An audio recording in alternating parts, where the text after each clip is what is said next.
ప్రస్తుతం జరుగుతున్న ఆంధ్రప్రదేశ్ శాసనసభ సమావేశాల తీరు చూస్తుంటే తెలుగుదేశం, జనసేన, బీజేపీ కూటమిలో లుకలుకలు మొదలయ్యాయి అని సూచనలు అందుతున్నాయి. మొన్న సభలో ఉప ముఖ్యమంత్రి పవన్ కళ్యాణ్ని ఉద్దేశించి టీడీపీ శాసనసభ్యుడు బోండా ఉమ కొంత తీవ్రమైనటువంటి వ్యాఖ్యలే చేశారు. పొల్యూషన్ కంట్రోల్ బోర్డు అధికారులకు లేదా శాస్త్ర సాంకేతిక శాఖ, పంచాయతీరాజ్ శాఖ అధికారులకు ఉప ముఖ్యమంత్రి గారు అందుబాటులో లేరు అని చెప్తున్నారు అంటూ ఆయన సభాముఖంగా వ్యాఖ్య చేశారు. అలాగే మరో తెలుగుదేశం సీనియర్ శాసనసభ్యుడు గోరంట్ల బుచ్చే చౌదరి జనసేన నాయకుడు, మంత్రి నాదెండ్ల మనోహర్ని గురించి ఉద్దేశించి కూడా తీవ్రమైనటువంటి వ్యాఖ్యలే చేశారు సభాముఖంగా, సభలో, నిండు సభలో. ఇవి కొంత మంత్రులను, జనసేన నాయకత్వాన్ని ఇబ్బంది పెట్టే వ్యాఖ్యలే.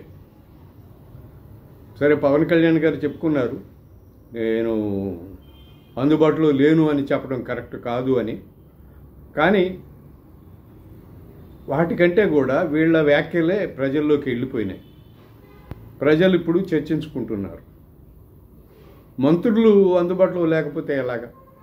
అధికారులకు, శాసనసభ్యులు అందుబాటులో లేకపోతే పర్లేదు, కానీ మంత్రులుగా చేసేవాళ్ళు అధికారులకు ఎప్పుడు కూడా అందుబాటులో ఉండాలి, అందుబాటులో కనిపించాలి. అధికారులతోనే వాళ్ళు తిరుగుతూ ఉండాలి. అధికారులుకి దిశానిర్దేశం చేస్తూ ఉండాలి. అధికారులకు ఎప్పటికప్పుడు వాళ్ళ పనుల తీరును సమీక్షిస్తూ, వాళ్లకు కొత్తగా పనులు అప్పగిస్తూ, వాటిని రివ్యూ చేస్తూ కనిపించాలి. అట్లాంటిది ఏమీ లేకుండా జనసేన నాయకులు, ఉప ముఖ్యమంత్రి గారు అధికారులకు అందుబాటులో లేరు అని సాక్షాత్తు తెలుగుదేశం శాసనసభ్యుడు శాసనసభాముఖంగా ప్రకటించడం అంటే, చెప్పటం అంటే తెలుగుదేశం అధినాయకత్వానికి తెలియకుండా జరిగి ఉంటుందని నేనైతే అనుకోవడం లేదు. బోండా ఉమ రెండోసారి శాసనసభ్యుడయ్యాడు. తెలుగుదేశం పార్టీ ప్రధాన కార్యదర్శిగా కూడా పనిచేశాడు. చంద్రబాబు నాయుడు కానీ, లోకేష్ కానీ వాళ్ళ వైపు నుంచి క్లియరెన్స్ రాకుండా బోండా ఉమ శాసనసభలో అంత పెద్ద వ్యాఖ్య చేసి ఉంటాడు అని నేనైతే అనుకోవటం లేదు. చాలామంది ప్రజలు కూడా అలా భావించరు. ఎందుకంటే తెలుగుదేశం డిసిప్లిన్ ఉన్న పార్టీ. నాయకత్వాన్ని మించి ఆ పార్టీలో నాయకులు ఎవరు కూడా మాట్లాడరు. వాళ్ళు ఏది మాట్లాడాలన్నా పార్టీ కేంద్ర కార్యాలయం నుంచి, చంద్రబాబు నుంచి, లోకేష్ నుంచి గైడెన్స్ వస్తుంది. ఆ గైడెన్స్ ప్రకారమే మాట్లాడతారు. గోరంట్ల బుచ్చే చౌదరి కూడా 5 సార్లు ఎమ్మెల్యే చేశాడు, మంత్రి కూడా చేశాడు గతంలో. చాలా సీనియర్ సభ్యుడు సభలో. అయ్యన్న పాత్రుడు, స్పీకర్ అయ్యన్న పాత్రుడితో ఇంచుమించుగా సమాన అనుభవం రాజకీయాల్లో, తెలుగుదేశం పార్టీలో. ఆయన కూడా నాదెండ్ల మనోహర్పై చేసిన వ్యాఖ్యలు పార్టీ అగ్రనాయకత్వాన్ని తెలియకుండా అయితే చేసి ఉంటారని నేను భావించడం లేదు. అయ్యన్న పాత్రుడు, బుచ్చే చౌదరి చంద్రబాబు నాయుడికి చాలా దగ్గర. గతంలో వాళ్ళిద్దరి మధ్య విభేదాలు ఉన్నాయి, కానీ ఇప్పుడైతే ఓ 15 ఏళ్లుగా ఇద్దరు కలిసే పనిచేస్తున్నారు. బుచ్చే చౌదరి తేలిగ్గా చంద్రబాబు నాయుడు గారిని కలవగలుగుతారు. అలాగే చంద్రబాబు నాయుడు కూడా బుచ్చే చౌదరితో ఏమైనా మాట్లాడించాలనుకుంటే